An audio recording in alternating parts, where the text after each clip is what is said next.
La filière oignon vit des moments très difficiles dans le département de Dagana en cette période de pandémie du Covid-19. Des difficultés liées aux lenteurs notées sur la commercialisation du produit. Toutefois, ces professionnels de la culture maraîchère sollicitent l'aide des autorités étatiques pour la résolution définitive de cette crise, nous dit M. Malik Gaïa. Actuellement, donc, la production d'oignons, les producteurs d'oignons vivent une situation quand même très difficile. Actuellement, la campagne a commencé il y a de cela 20 jours, mais malheureusement, l'écoulement de l'oignon est très lent. Actuellement, vous avez constaté vous-même, il y a des camions qui sont là, qui sont en train d'embarquer l'oignon, mais ils viennent à compte-gouttes. Actuellement, en tout cas, si on peut résumer les difficultés, c'est que le transport, d'abord le compte d'exploitation de l'oignon a fortement augmenté, parce que le transport a augmenté. Il n'y a pas assez de travailleurs saisonniers, c'est-à-dire les sourds qui doivent travailler dans les champs ne sont pas là. Les commerçants aussi ne sont pas encore dans la vallée.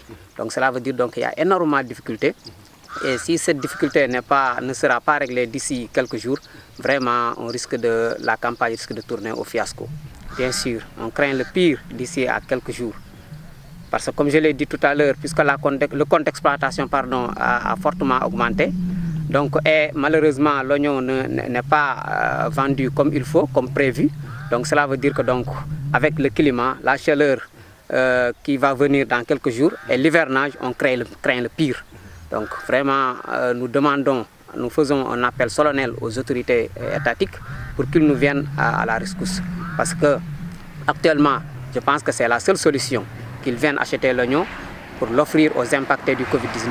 Sinon, en tout cas, d'ici à quelques jours, d'ici à 2 semaines, il y aura une forte affluence de l'oignon sur le marché et on risque vraiment d'avoir une mévente. Vous savez que les grands rassemblements sont interdits.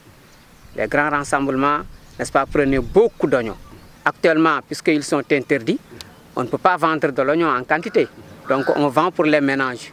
Donc l'oignon qui était vendu dans la sous-région, n'est-ce pas, on n'a même plus la possibilité d'exporter l'oignon. Donc cela veut dire que l'État a une très grande responsabilité sur ça. C'est pourquoi je fais encore un appel solennel aux autorités pour qu'ils viennent quand même acheter l'oignon et l'offrir aux impactés du Covid-19.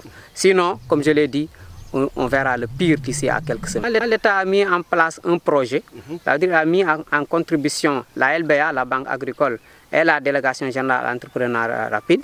Il a mis à la disposition des commerçants une somme de 1 milliard pour que ces derniers viennent acheter l'oignon dans la vallée.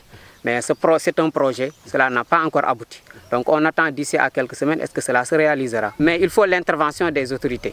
S'il n'y a pas l'intervention des autorités, en tout cas la banque ne connaît pas, n'est-ce pas, est-ce que la situation là a permis, n'est-ce pas, c'est-à-dire la situation a créé des difficultés au niveau de la production, est-ce que, je ne sais pas. Mais en tout cas, si l'État intervient, on pourra espérer quand même qu'il n'y aura pas de pression. Mais sinon, si c'est les banques et les producteurs seulement, c'est sûr qu'il y aura pression.